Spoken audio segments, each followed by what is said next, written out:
Welcome to the People's Court. You're joined by myself, Chris Peoples, my brother Lamont, bringing a very heavy topic tonight. Before we get into that, though, please hit us up on Twitter at People's Court FM. You can see it right below Lamont's call sign, just right there. Hit us up on our website. You can see the address just below my name right here, http://thepeoplescourt.fm, and on Twitter at People's Court FM. And tonight, Lamont and I wanted to get into what has been happening with law enforcement and law and police violence in this country the past several months, and how it's kind of affected athletes and what athletes are doing in response to the lack of indictments. Simple to say. So the first gesture that we had, at least that I can recall in relation to these things, Lamont, at least the first on the field, on the court gesture, was a couple weeks ago after the non-indictment of Darren? Yeah, after the non-indictment of Darren Wilson, who was the officer that shot and killed Michael Brown in Ferguson, Missouri, a few members of the St. Louis Rams came out onto the field, in the hands up, don't shoot sign, which is the symbolic gesture for the protests that have been going on in Ferguson and around the country for this particular case. According to some witnesses, that's what Michael Brown was saying was doing and saying as Wilson was shooting him. In response to that, either the St. Louis Police Department or a St. Louis Police Association did a press release basically asking that both the NFL and the St. Louis Rams discipline those players for that. The NFL opted not to. They spoke. Somebody in the Rams front office, I forget who, talked to somebody in the SLPD and supposedly worked it out, and then they got into a Twitter war over whether or not the Rams offered up an apology over the definition of what apology actually is, and it was quite funny. I don't think that the Rams front office has disciplined those players either, but I'm not sure about that. Why would you discipline guys for going out and making a simple gesture, a simple symbolic image of support? That's all those players did. They're well within their rights to do so, and they chose to do it on their home field, which happens to be, ground zero, like I said, for that incident. So the fact that that police department or its association would think that those guys need to be disciplined is ridiculous. All they did was come out and make one simple gesture. They didn't say any words. They didn't do anything against policy. So what's their beef? I think their beef is that. That's a rhetorical question, Lamont. Don't go and try and defend those idiots. I'm not. I was just trying. I'm not defending them. Like you just don't look good trying to demand an apology and discipline in that situation if you're the St. Louis Police Department. I mean, you just really got lucky, right? Like, the grand jury decided not to indict that officer. Call it a win for your department and leave it alone after that. Like, if these players want to come up and show signs of support for Mike Brown and his family, let them do it. Your guy got off already, right? Yeah. In a nutshell, yeah. The grand jury decided not to indict him. There was quite an issue. the district attorney, Bob McCullough. There was a lot of debate about whether or not he wanted to actually he wanted the grand jury to indict Mr. Wilson, or Officer Wilson, whatever you want to call whatever you want to call him. Basically the saying goes: if you want to indict a ham sandwich, a prosecutor can. And a lot of people were saying that he never wanted to. He never wanted this case to go to court, and it's not. Right. Legal issues aside here.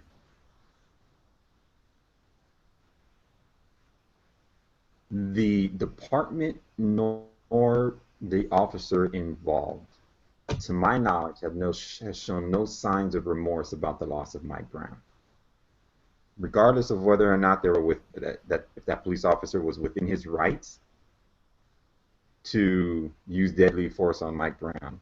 It's still loss of life, and you should still say, hey, look, it was a bad situation. I feel terrible that it happened, right? We had an incident this weekend in our Sunday League basketball game, which, I always like to bring you in here to tell stories about, but it was a simple thing. It was a play at the end of the half, and one of our players was going for a steal and knocked the offensive player to the ground. Didn't realize he did it. He was going for the steal, and the clock ended up running out, and apparently caught the guy in the head, and our guy didn't know it. And he continued to walk off the court because it was the end of the half and didn't turn around, didn't even know the guy was down, and apparently dazed by getting hit in the head. And the official comes over to us, to our bench, during the halftime, and he said, because we're all like wondering like what happened, like it was pretty clean play. He wasn't trying to foul him like that or anything like that. But the official comes over to us and he says, all he says is, look, next time, just turn around and try to help the guy up, because otherwise it might lead to a situation of retaliation later on in the game, and we're trying to keep everything civilized here. That's it. That's all the official said, because everyone agreed it wasn't a dirty play. It was just like, hey, man, just show some remorse, turn around, help the guy up. Like, hey, sorry, man. But it was well within basketball rules, everything that he did, right? Nothing dirty about it. Just turn around, so that way that there's no incident later on. Now imagine if Wilson does the same thing, does the equivalent of turning around and helping the guy up. Obviously, he can't in this situation because unfortunately Mike Brown passed away, but just simple things like that. Like, look, this was a terrible situation for anybody to be in. It ended in loss of life. Show remorse over that. It's not too much, I don't think, to ask another human being to show compassion or remorse over loss of somebody else's life, even if there was nothing dirty about it. And I'm not going to go into the legal issues of it, because I didn't read the grand jury's report and try and sift through all the evidence and figure out why they decided not to indict the officer.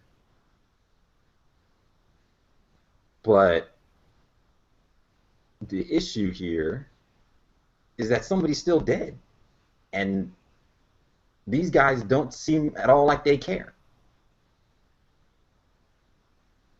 I think you cut to the heart of it right there, because I think in an interview that Wilson gave afterwards, or even as part of his grand jury testimony, he said, I think he said something basically, I think what he said equated to, I regret what happened, but I wouldn't change a thing about what he wouldn't change a thing about what he did, which is sorry, but I'm not really sorry. That's not an apology at all. No, and it's a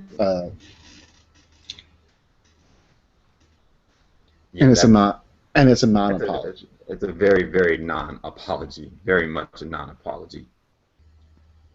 And as angry as we can be about these things, like the official said to us, just to make sure there isn't another incident of retaliation later on, show that gesture. Um, that sportsmanship, essentially, is what it is. And obviously, people are going to react negatively to the fact that this officer isn't being punished. And of course, that there's been looting and there's been some violence in Ferguson and surrounding areas since the grand jury decision was announced. They've been protesting and marching. They've been protesting and marching since August, basically. Pretty much since the case has been known, right? But since the incident happened, yeah. But there hasn't really been any violence during that whole time, right? Maybe some initially, because there was like some show. Yeah, they were basically they started protesting in August, and then the police show up in full. They show up like full riot gear. No, they showed up like they showed up like an army. Like they had everything. Yeah, that was the thing at the time. See, here it is again, and I'm trying to transition this into Charles Barkley, but like you said, at the time, the police showed up, and then the discussion started shifting from Michael Brown's death to the militarization of the police. And here it's happened again, where the discussion has shifted, and Charles Barkley ended up doing this in some of his comments, where he shifted the discussion from Michael Brown's death to, in his words, the scumbags that were looting in Ferguson. So, of course, the other thing that Charles Barkley said was that he went through the evidence and agreed with their decision. But again, he's shifting the discussion. This always seems to happen in these types of cases. It happened in the Ray Rice case. It's happened in the Ferguson Mike Brown situation, where people are shifting the discussion from what's really the issue. Like, sure, the militarization of the police is a problem, but it's not the problem here. The problem here is that a kid got shot down. The problem in New York is that a guy got choked out on video. The problem in Cleveland is that a 12-year-old boy got shot. The problem continually is that the police they're showing this kind of shoot first mentality, and they're killing people. And they're not getting punished for it. Lamont, you said it eloquently earlier. I'm not going to steal your words. Basically, what we're seeing in the non-indictments of Darren Wilson and Daniel I can't even pronounce it. Pantaleo. That shouldn't be too hard to say. But Daniel Pantaleo is the officer who used an illegal chokehold to kill Eric Garner in New York. In New York, this is on video. Most of us have seen the video. Most of us know that Eric Garner. Most of us know that the video shows Eric Garner being placed in a chokehold by Daniel Pantaleo, and then also being surrounded by another 5 or 6 officers at the time, and we all hear him say, "I can't breathe, I can't breathe," 11 times on video. And still,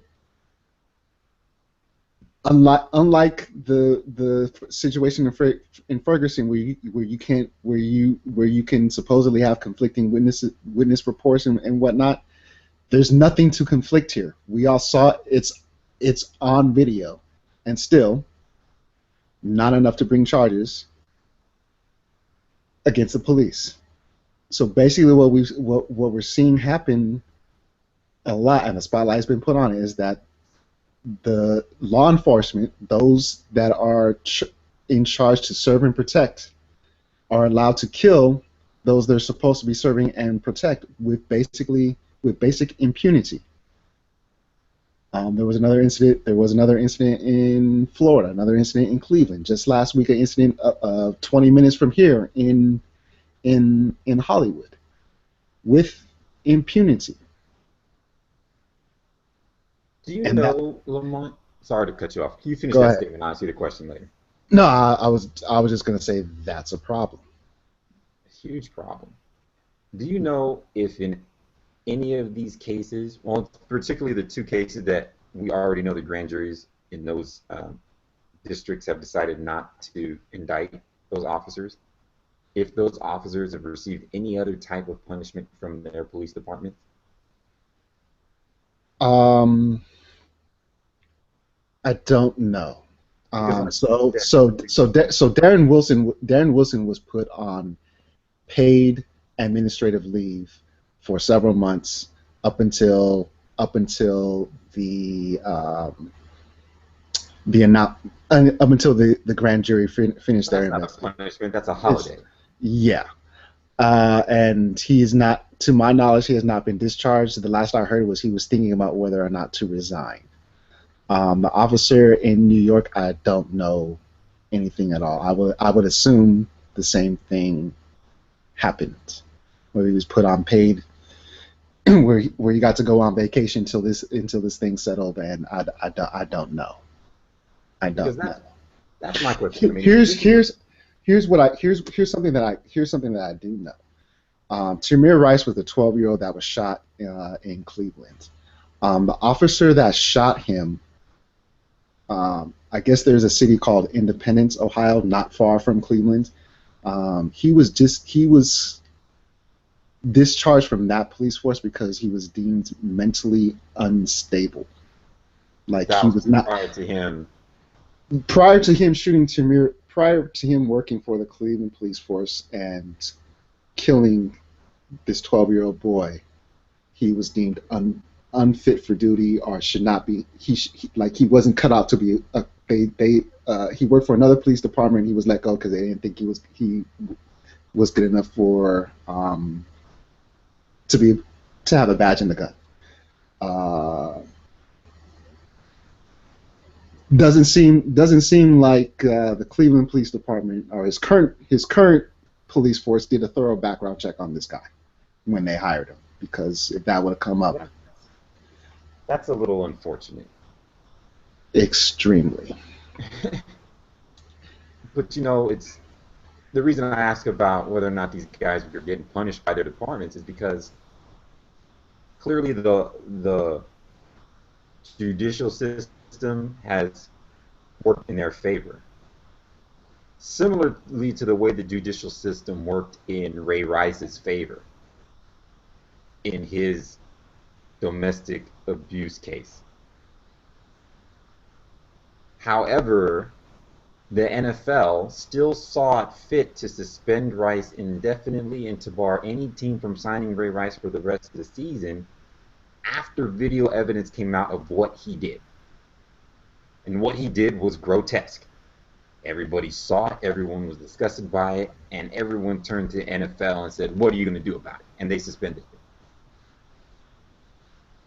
In these situations with these police officers, the judicial system worked in their favor, obviously because it gives a lot more leeway to officers of the law. But like you said, the force used by the officer on Eric Garner in New York, the chokehold, officers aren't allowed to do that. That's illegal. So did his police department, after seeing him on video do that, did they suspend him without pay, reprimand him, or do something else? Because they have a responsibility there.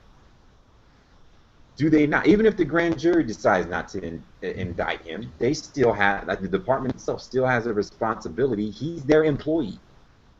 They can still punish him for doing something against their own law, own rules. Uh, Off the top of my head, I don't know that either of these two officers have been punished beyond being placed on leave. And like I said, Ray Rice was suspended. I mean, he lost his contract. Putting a guy on paid vacation isn't a punishment. Like, so what? You send him home and tell him to stay out of the media for 6 months. That's not a punishment. Right. You know what I mean? Like that. That's it. Here's the thing that's getting me about it. It is that there's video. Like you said, Lamont, there is video. You don't have to wonder what happened. And typically in today's day and age, when people have video of you or audio of you, some type of evidence of you doing something, it happened to Donald Sterling, it happened to Ray Rice. When there's evidence like this of you out there, people call for your head. That's just been the MO in today's new world of everybody having cell phone cameras, everybody having the ability to record and document 24/7. So, and we're not even really talking about the real issue at hand yet. Here, I mean, there's a lot of issues going on with this, and I am applauding the fact that the aforementioned Rams players came out in that symbolic gesture. Reggie Bush, after the non-indictment of Pantaleo, came out and wore and did a real quick in magic marker "I Can't Breathe" on his before he took the field on Sunday. Later on, Derrick Rose was sporting a T-shirt saying "I Can't Breathe." Last night, members from the Cleveland Cavaliers and Brooklyn Nets, including LeBron James, Kyrie Irving, Garner, wore that same. Darren Williams, they wore that same shirt. Tonight, Kobe Bryant and some of his teammates wore that same shirt, and it's a simple symbolic gesture, like we said, supporting the families of Mr. Garner and Mr. Brown and many more like them. One of the issues, at least for me, is especially in the case in Staten Island, is basically what our legal system is saying. I think I said this earlier, but basically what our legal system is saying is that here's where you can use you can use deadly force if you fear for your safety or the safety of others, and that's it. And we've seen basically those who have a badge and a gun and all the power and authority that comes with carrying those two objects, that like you're completely violating the trust of those that they're supposed to protect and serve.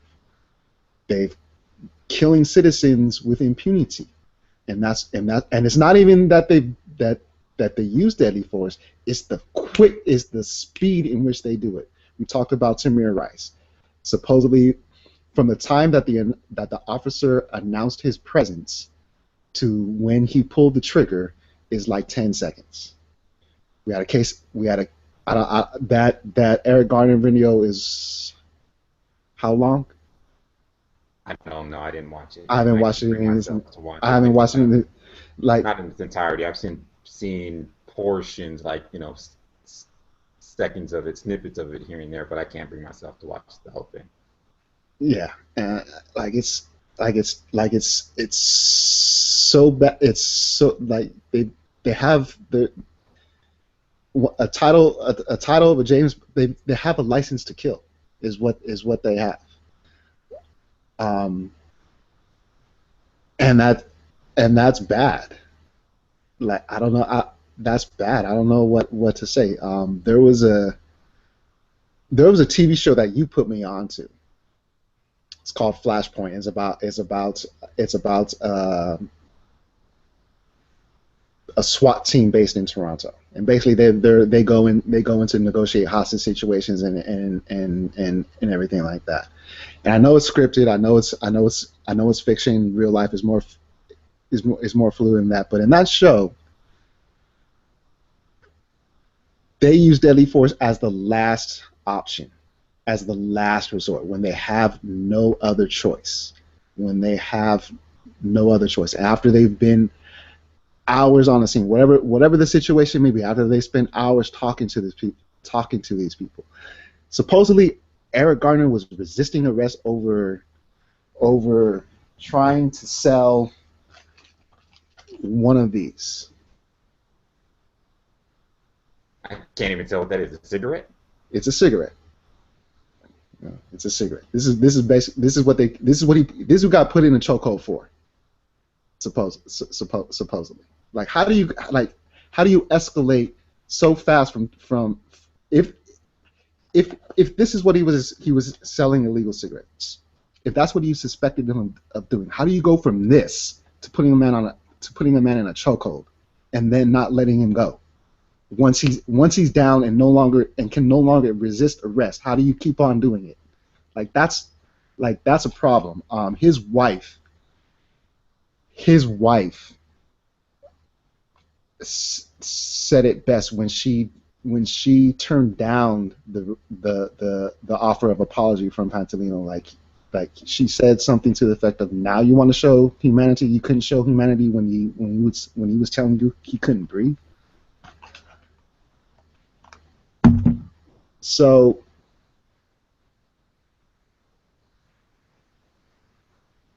that's a problem. This came out. I discovered this article a couple of weeks ago. This comes from the Salt Lake City Tribune, and I think this sums it up nicely. This newspaper investigated shootings dating all the way back to in Utah, dating all the way back to 2010. There have been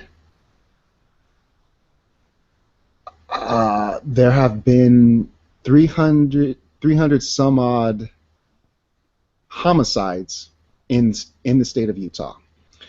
The number one group responsible for those homicides has been from a family or a friend, somebody you've known, and that's been out there for a long time. If you're going to get shot, it's usually going to be by somebody you know. The second largest group responsible has been law enforcement. Law enforcement in the state of Utah, and I know it's Utah, but law enforcement since 2010 has been responsible for 15% of all homicides in the state of Utah from January 2010 to October of this year. They've killed 45 people. Multiply that out to states and cities with larger population, and that number's going to get into the thousands. That's wrong. And most of them have been declared justified, because again, all that really matters is that you have to fear for your safety. If you're police, you can shoot if you fear for your safety or that of others, and that's a very loose definition. That's a very broad license that they're given to shoot.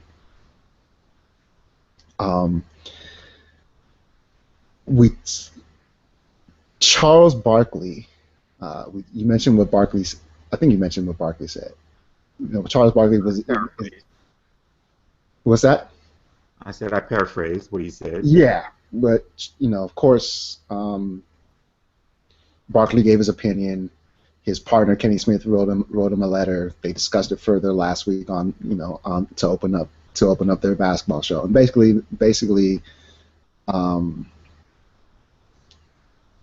Barkley largely supports police officers, and he says without them, there'd be chaos. But what he's missing is that those we give a badge and a gun and with all the full weight and the authority and all the power that comes with having those two items, need to be held to a higher standard, and they're not. It's interesting you bring that up in the same sentence as Charles Barkley, because Charles Barkley has always been an athlete who says that he's not a role model. Like, don't judge him on those higher standards just because he's a guy who plays basketball on your TV. And other athletes embrace that extra responsibility that they have, and they'll happily say that they are role models because they're athletes, because they play at this elevated level of visibility. And you said it very well, Lamont. Like, if you're an officer, if you're given a certain amount of power, you need to be held at a higher level standard than people who don't necessarily know all the laws, people who don't have a gun at their hip when they're walking around all the time. You know, And can't people who call don't have the training. and can't radio for backup. Yeah, well, not only that, but people who don't have the training and all of that that goes with being a police officer. I mean, it's not a job that I'd want.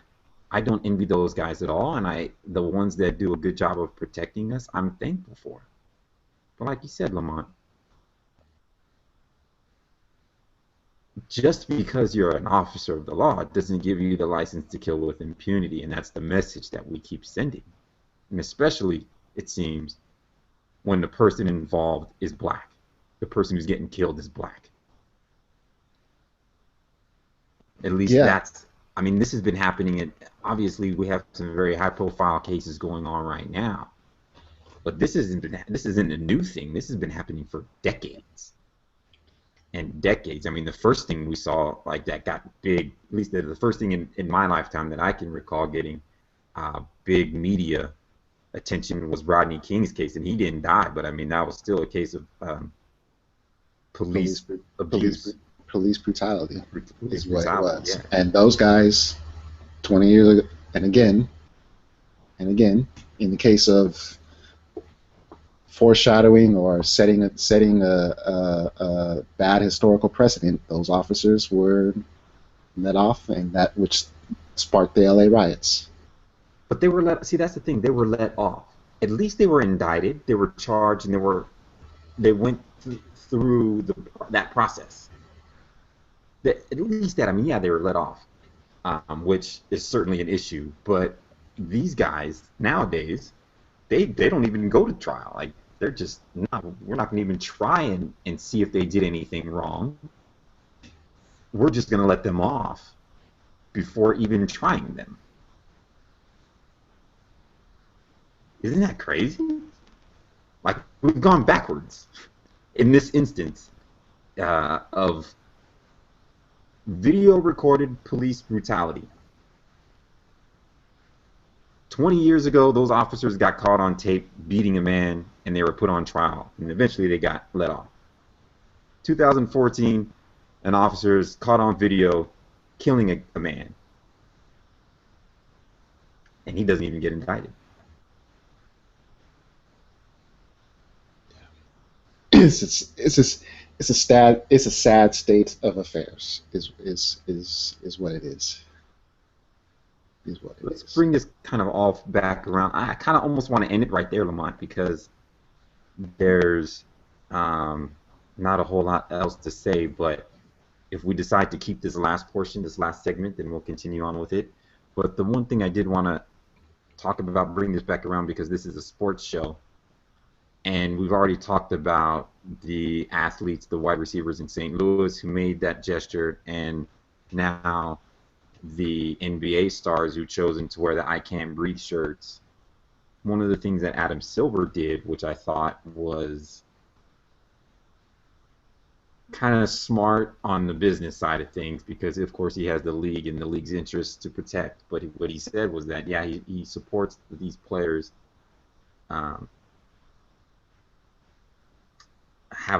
let me just read what his statement, because I don't want to paraphrase.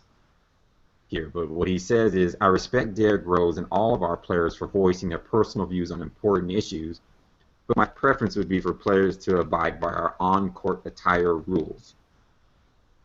Essentially, the I Can't Breathe t-shirts are against, as Adam Silver says, on-court attire rules, and technically he could fine those players for not abiding by those rules. He hasn't done so yet, and I don't believe he will, but this was just a little subtle reminder, reminding them that, hey, we have a dress code and please follow it. But at the same time, showing support to the players and for their own personal stances and opinions. And that's something we've talked about on this show before, is, like, what responsibility do athletes have? Is it okay for athletes and leagues to take to have social agendas and to voice opinions in these matters and stuff like that? So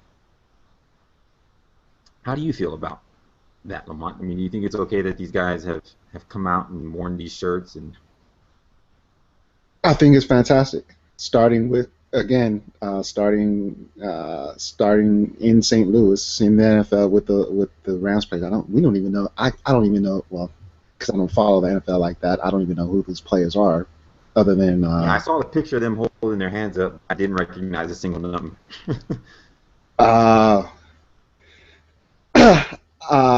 I'm sure. I'm sure. Even if I look to see who those names, I don't even know who. I don't know anybody on the St. Louis Rams. I don't. But starting with them and continuing on to members of the Lakers that did it tonight. I'm curious to know. I'm sure other players did it too. That tonight Yeah. just haven't been made aware of yet. Yeah. But And we're recording this on Tuesday, December 9th, by the way. yeah. I think it's great. I think it's fantastic that players, especially big name, especially someone like LeBron James, who's arguably the most recognizable athlete in the world. Again, same thing with Kobe Bryant, and even Derrick Rose to a lesser extent. Just coming out and making a simple, symbolic gesture, not saying too much, but saying a lot, just by wearing the shirt. I think it's great that they do it. And going the opposite approach of say someone like Michael Jordan, who never said anything because he didn't want to offend people who could potentially buy his shoes.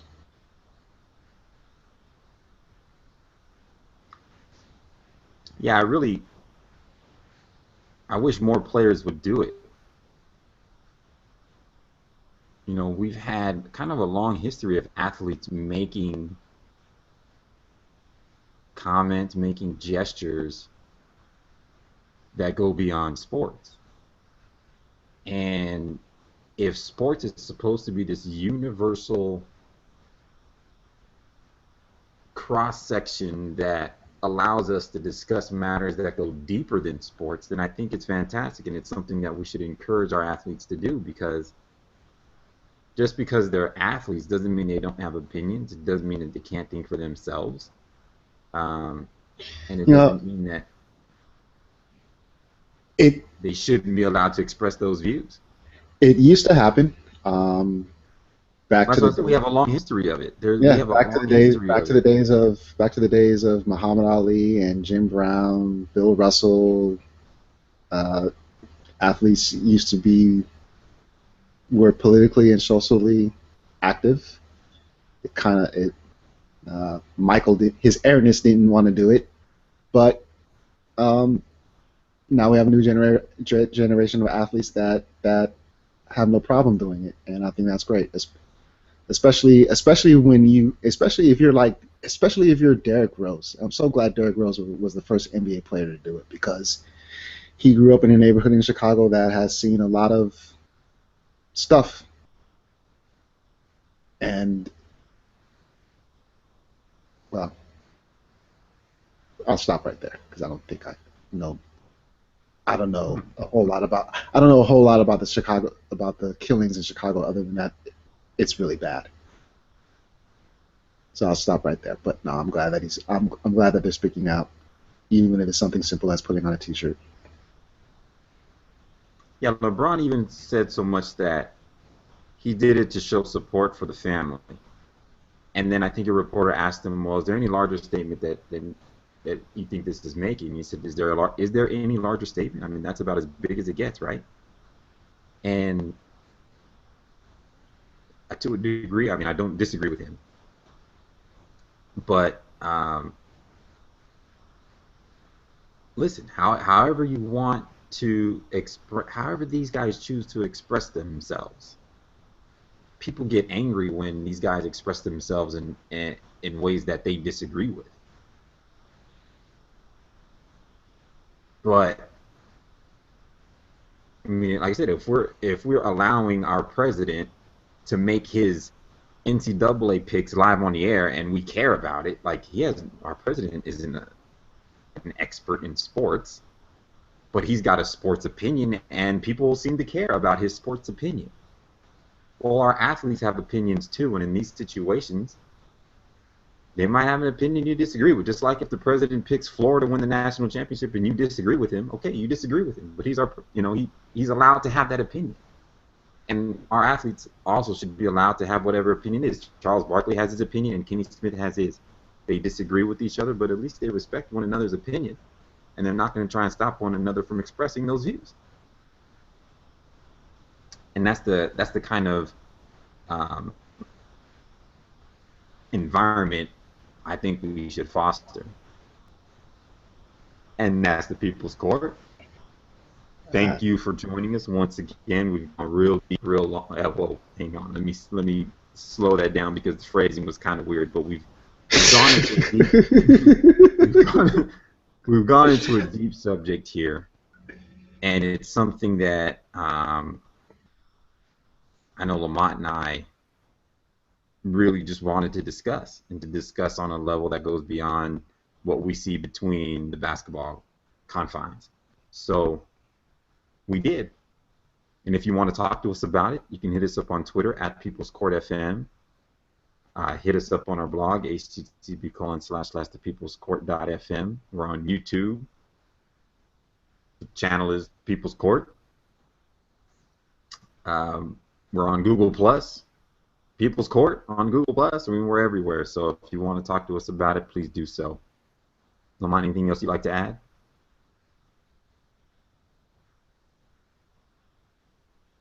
I was hoping to end the segment on a light note, but nothing comes to mind. So hey, Anthony Davis is great. That's the biggest understatement we've made this whole segment, perhaps. And that's it. Court is adjourned.